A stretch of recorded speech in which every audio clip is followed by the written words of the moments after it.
ஐந்து கரத்தனை யானை முகத்தனை இந்தின் நிலம்பிறை போலும் ஏற்றனை நந்தி மகந்தனை ஞான கொழுந்தினை புந்தியில் வைத்தடி போற்றுகின்றேனே. திருமந்திரம் நான்காம் தந்திரம். நான்காம் தந்திரத்தில் முதலாவது பாடலை நாம் பார்க்க போகிறோம். இந்த நான்காம் தந்திரமானது ஓம்காரத்தை பற்றி சிறப்பித்து கூறுகிறது. ஓம் என்றால் என்ன? ஓம் நம சிவாய. இந்த நமசிவாய மந்திரத்தை இங்கு அழகாக 50க்கும் மேற்பட்ட பாடலில் இதனை விளக்குகிறார் திருமூல நாயனார் சுவாமிகள் அவர்கள். இங்கு ஓம், இந்த ஓம்காரத்தை பற்றி வேதத்தில் கூட சிறப்பித்து சொல்லப்படுகிறது. ஏதத் ஆலம்பனம் பரம், ஏதத் ஆலம்பனம் சிரேஷ்டம் அப்படி என்று சொல்லப்படுகிறது. ஏதத் ஆலம்பனம், ஆலம்பனம் என்றால் இந்த ஓம்காரம், இது பரம் மேலானது, இது சிரேஷ்டமானது என்று சிறப்பித்து கூறுகிறது. இந்த ஓம்காரம் என்பது ஏகாட்சரம், ஓர் எழுத்து. இந்த ஓர் எழுத்திலிருந்து தான் இரண்டு எழுத்தான அகாரம் உகாரம் என்பது அடங்கியிருக்கின்றது. இரண்டும் தோன்றுகிறது. இறைவன் ஒன்றானவன், இறைவன் இரண்டானவன் என்று சொல்லப்படுகிறது. ஆகவே இந்த ஓம்காரம் என்பது இது அஜபா மந்திரம் என்றும் சொல்லப்படுகிறது. அஜபா என்றால் ஜபிக்க இயலாதது, அதாவது நாம் சுவாசிக்கின்ற சுவாசமே ஓம்காரம் என்று சொல்லப்படுகிறது. ஓம்காரத்தை தான் பிரணவம் என்று சொல்கின்றோம். இந்த பிரணவம்தான் மூச்சு காற்றாக இயங்குகிறது. உள்ளிழுக்கும் பொழுது சஹ என்றும் ஹ என்றும், வெளிவிடும்போது ச என்ற சப்தத்துடனும் வெளிப்படுகிறது. இந்த ச ஹ இந்த இரண்டையும் நாம் இதில் இருக்கின்ற அகாரத்தை எடுத்துக்கொண்டால், சகாரத்தை நீக்கிவிட்டு வெறும் ஸ்வரத்தை மட்டும், உயிரெழுத்தை மட்டும் எடுத்தால் அகம் என்று பொருள்படும். அதில் நானில் நிற்கின்றது. இந்த பிராணனானது எதில் நிற்கின்றது என்றால் நான் என்பதில் நிற்கின்றது. ஏன் இந்த சக அகம் என்றால் சிவ, ஓம் நம சிவாய, இந்த நம என்பதை எடுத்துவிட்டு சிவ என்பதை நாம் மாற்றி போட்டால் வசி என்று வரும். அதுபோன்று இந்த அகம் சங்கரம், சங்கர என்பது கூட எல்லாம் இந்த விகிதத்தின் அடிப்படையிலே, இந்த கணிதத்தின் அடிப்படையில் தான் இதனை உச்சரிக்கின்றார்கள். இந்த பாடல், அதாவது 884வது பாடல், இது சிவயோகத்தை பற்றி கூறுகின்றது. சிவயோகம் அதனை பற்றி கூறுகிறது.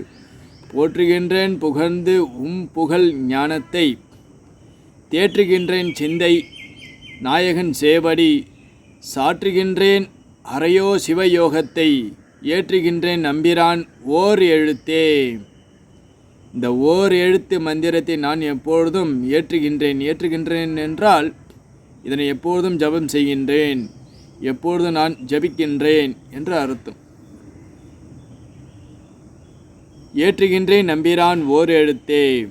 எம்பெருமானாகிய சிவபெருமானை இந்த ஓர் எழுத்து மந்திரத்தினுடைய விளக்கமாக இருக்கின்ற அந்த எம்பிரானை நான் எப்பொழுதும் ஓதுகின்றேன், உச்சரிக்கின்றேன் என்று இங்கு பொருள் கூறுகிறார். இந்த சிவயோக நெறியை பழக வேண்டும் என்றால் அதற்கு இறைவனுடைய சேவடியை நாம் போற்றி புகழ வேண்டும். அவ்வாறு போற்றும்பொழுது சிவனை நம் மனதில் தியானிக்க வேண்டும். ஆகவேதான் சாற்றுகின்றேன் அறையோ சிவயோகத்தை. சாற்றுகின்றேன் என்றால் போற்றுகின்றேன், அவரை பற்றி நான் புகழ்ந்து பாடுகின்றேன். சிவயோகத்தை, அந்த யோகத்தை, சிவயோகம், அந்த நிலையை நான் போற்றுகின்றேன். அவ்வாறாக எவன் ஒருவன் இந்த ஓங்காரத்தை முறையாக உச்சரித்து பழகுகின்றானோ அவனுக்கு சிவயோகமானது கைகூட பெறும் என்று கூறுகிறார். தேற்றுகின்றேன் சிந்தை நாயகன் சேவடி. இங்கு இந்த சிவயோகன் அவனே நாயகன். உலகின் நாயகன் யார் என்றால் சிவபெருமான். அவன்தான் உலகின் நாயகனாக விளங்குகின்றான். உலகின் நாயகனாகிய சிவனின் திருவடியை துணையாக கொண்டு மனதை சிவன் பால் வைத்து அவனை பற்ற செய்து நான் உலகின் பற்றை விடுகின்றேன். ஒரு பொருளை நாம் விட வேண்டுமென்றால் வேறொரு பொருளை நாம் பற்றி கொள்ள வேண்டும். இந்த உலகில் உள்ள பொருள்களை எல்லாம் விட வேண்டுமென்றால், உலகின் மீது இருக்கின்ற ஆசையை நாம் துறக்க வேண்டுமென்றால் மேலான பொருளாகிய சிவனின் பாதத்தினை நாம் பற்ற வேண்டும். ஆகவேதான் பற்றுக பற்றற்றான் பற்றினை அப்பற்றை பற்றுக பற்று விடற்கு என்று திருவள்ளுவரும் கூறியிருக்கின்றார்.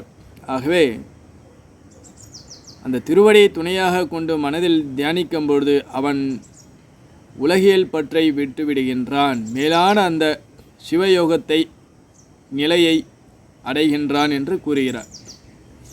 போற்றுகின்றேன் புகழ்ந்து புகழ் ஞானத்தை, அந்த சிவ ஞானத்தை போற்றுகின்றேன். அவனை போற்றி பற்றினால், அந்த சிவபெருமானை போற்றி பற்றும் பொழுது மேலான அந்த ஞானத்தை, அந்த சிவ ஞானத்தை நாம் புகழாம்.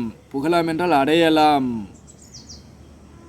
புகழ், உன்னை புகுகின்றேன், உன்னை அடைகின்றேன் என்று கூறுகிறார். ஓங்காரத்தை மனதில் எண்ண வேண்டும். இது ஏகாட்சர மந்திரம். இந்த மந்திரத்தை நாம் முறையாக உச்சரிக்கும் பொழுது அது சிவ யோகத்தை, அது சிவனை பற்றிய ஞானத்தை நமக்கு தந்தருள்கிறது. மனதினை தெளிவடைய செய்து, தெளிவு என்பது இங்கு உலகில் பொருள்கள் எல்லாம் அனித்தியம், இவையெல்லாம் சுகத்தை தராது, இவையெல்லாம் ஒரு காலத்தில் சுகத்தையும் வேறொரு காலத்தில் துன்பத்தையும் தரக்கூடியவை. ஆகவே சிவன் மட்டுமே நமக்கு எப்பொழுதும் நித்தியமான சுகத்தை அருள்பவர். இவையெல்லாம் உலகியல் இன்பங்கள் எல்லாம் அனித்தியமானவை, இவையெல்லாம் நிரந்தரமற்றவை, இவை நிரந்தரமான சுகத்தை தாரா என்று அந்த ஞானமானது நமது மனதில் தோன்றும், உதிக்கும். பணம், பதவி, புகழ் இதன் மீது இருக்கின்ற பற்றை நீக்கி இறைவனையே பற்றி கொள்கின்ற அந்த பற்றற்றான் பற்றினை நமது மனமானது பற்றி கொள்ளும். இந்த பிரணவமே காத்தலையும் காத்ததை படைத்தலையும், அந்த படைத்ததை காத்தலையும், பிறகு காத்ததை தூய்மை செய்தலையும் அழித்தல். தூய்மை என்பது இங்கு அழித்தலை தான் தூய்மை என்று சொல்லப்படுகிறது. தூய்மையும் செய்கின்றார்.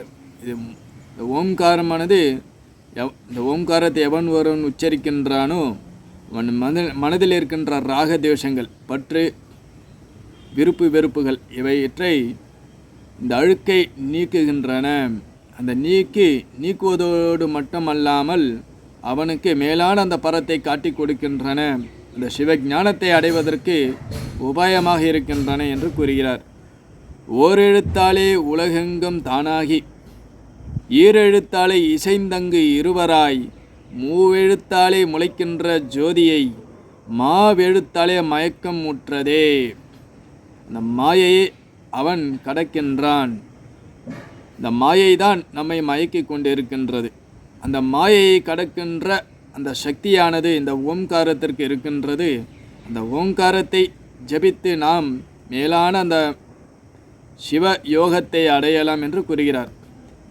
மேலும் இந்த நமசிவாய மந்திரத்தை பற்றி அடுத்து வருகிற பாடல்களெல்லாம் மிகவும் சிறப்பித்து கூறுகின்றார். இந்த ஓம் நமசிவாய என்ற அந்த மந்திரம், அதனை எவ்வாறாக உச்சரிக்க வேண்டும், இதனுடைய இயக்கம் என்ன, இதனை எவ்வாறாக சக்தி சொரூபத்துடன் பீஜ மந்திரத்துடன் சேர்த்து இதை உச்சரிக்க வேண்டுமா அல்லது சாதாரணமாக உச்சரிக்கலாமா என்பது போன்ற விஷயங்களை அழகாக நமக்கு எடுத்து கூறுகிறார். அடுத்து வருகிற நாட்களில் அதனை பார்த்து மகிழ்வோம். மூர்த்தி எல்லாம் வாடி எங்கள் மோனகுருவாடி, அருள் வார்த்தை என்றும் வாடி அன்பர் வாடி பராபரமி. ஓம் சாந்தி சாந்தி சாந்தி. ஹரி